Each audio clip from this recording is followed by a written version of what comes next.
The scientific revolution changed the way people think about the universe. There were many great scientists during the time of the scientific revolution, such as Copernicus, Galileo, and Newton. The Catholic Church became very powerful in Europe and governed much of what people thought and believed. Those whose beliefs are practiced stayed straight from the church were rehabilitated, and resistance led to persecution.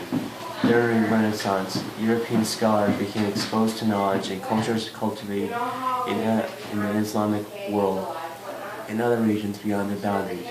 They became reacquainted with the works of ancient scholars like Aristotle, Ptolemy, and Euclid. This provided a common platform of vocabulary to which to build an extended scientific community that could share ideas and inspire creative problem solving. On the surface, the most apparent cause of the Enlightenment was the 30 Years of War. This horribly destructive war, which lasted from 1618 to 1648, compelled German writers to pen harsh criticisms regarding the ideas of nationalism and welfare. In France and in England, all the philosophical thoughts from the middle of the 17th century, though the 8th through the 18th century, were under Descartes' influences. Fontenelle, 1657 to 1758.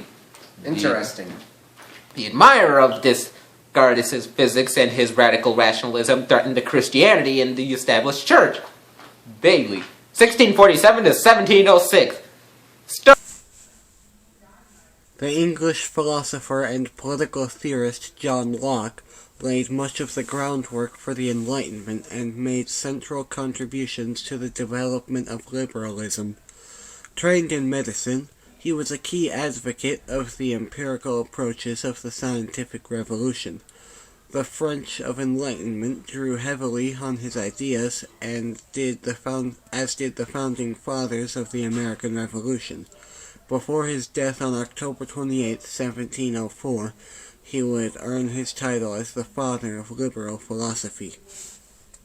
Building after being denied fruit and vegetable selling privileges. It's very blurry. This man did not have a license to sell these goods, but his actions after being forcibly removed provided initiation for a large movement.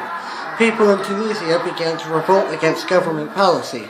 After losing control of the riots in Tunisia, President Zayn al-Abidine Ben Ali fled the country. The motion was observed by inhabitants of other countries. Citizens were reminded of the power which streamed from them into government officials. Citizens of Egypt, Yemen, and many other countries in the Middle Eastern area have caught wind of this unveiling of hidden accumulative power of support, lack of support, and strength in numbers. The Egyptian government has attempted to limit its citizens' power of government control.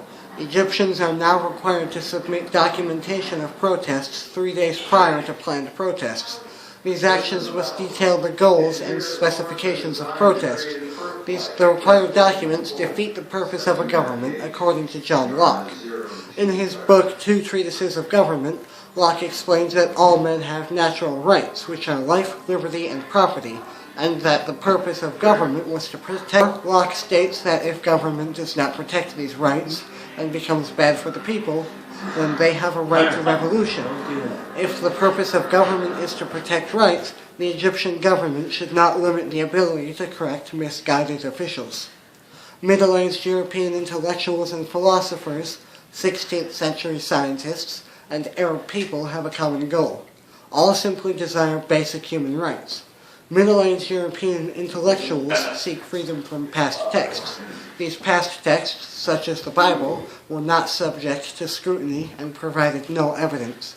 People like Galileo Galilei fought and argued for the liberty to believe, prove, and scrutinize. In addition to desiring freedom from ancient texts, high Enlightenment age scientists craved freedom from human inaccuracy. The wide use and definition of the scientific method took the place of the protests and riots of the Arab Spring.